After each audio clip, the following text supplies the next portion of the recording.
Hello there, welcome to Genesis Models. My name is Bobby Waldron, and in this video we're going to be having an inbox review of Tamiya's Stuart 1/35 scale US light tank M3.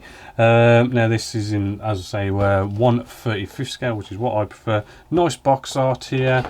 This kit is small, but you know what? It only costs about £11.50 RP, so it's only a little cost, a little tank we've got here. Now, just looking inside, first off, let's take a look at the actual top hull. Get straight in there, down to the nit and gritty side of this, and hopefully, as you can see in here, there is a lot of cool detail going on here. It is quite crisp. We've got recessed panel lines, raised bolts and everything going on here. Yeah, I mean, the plastic does feel quite smooth. It doesn't look kind of smooth, but it does feel nice and smooth. Yeah, it all does look pretty top notch, considering from the research I did, and it's a bit hard to believe, but apparently this was new tooled in 1976 or something, which makes it old, but it doesn't look old. As you can see, we've got all these bolts going on around the bottom hull section as well. Okay, we've got a bit of a bit of sort of sand there where it's sort of come off the molds.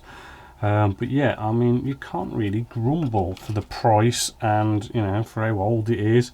Our turret section here, what we've got here, we've got some really cool weld marks going around there. Hopefully, as you can see, the turret's two halves that you bring together, and then all our other little pieces, the details there. There's a tiny bit of flash, but no real big deal there. You do get like a commander, and he looks rather well detailed, good enough to put on your model.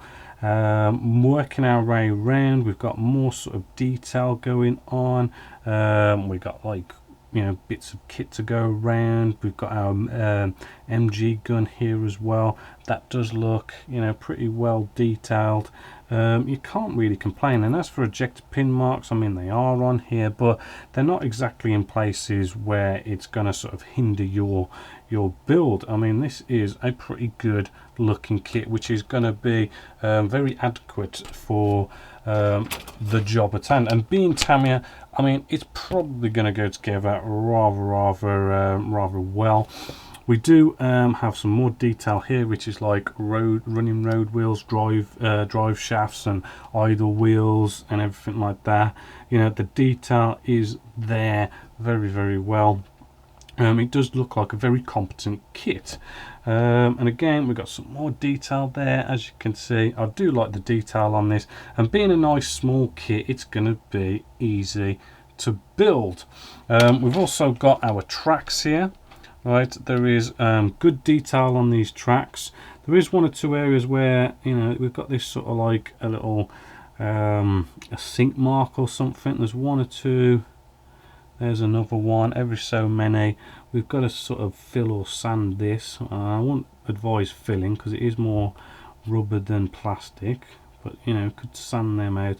Or then again, I mean, at the end of the day, come to the weathering stage, whack a bit of mud, and job's done. And they come together quite well as well just there. Moving along, decals. Now the decals, these are looking rather good as well, although there isn't that many. You do have markings for, I do believe, is Canada, the British, the US. So because this tank did get sort of shared around the alloys. And just to bring you to the instructions now, right, we do get a nice description, which really does give you some good history, some good background on the tank itself. And then if we just start it, I mean, this is the instructions. It is a typical instruction of starting with your road wheels, putting all your bits and tools and bag boxes and everything all over the top of the hull. Then we move on to the turret, which then goes on to the tank, and it just comes together really quick and easy. That is pretty, as I say, it's going to be a really cool easy kit to be able to build. And then you've got 4 sets of markings here, 2 are US, you've got a British one, and you've got a Canadian one as well. So you've got a nice bit of variety there to you know, pick which one you want to build. So those are the instructions, and those are all the pieces. Now, all in all, you know, this is a kit which, if you want, I do personally like to go off and have those really cool, quick, easy builds where, you know, you could probably build it in a weekend or something, build it in a week, and you know, it's good fun. It's cheap as well. I mean, £11.50, you know, isn't that much at all, and it's not a mega small tank, but I mean, you know, it's a decent size. So yeah, I would definitely recommend this kit for a well detailed, low price, easy kit to put together. So yeah, hopefully you've enjoyed that. So until next time, my name's Bobby Waldron, this is Genesis Models, and I hope you've enjoyed.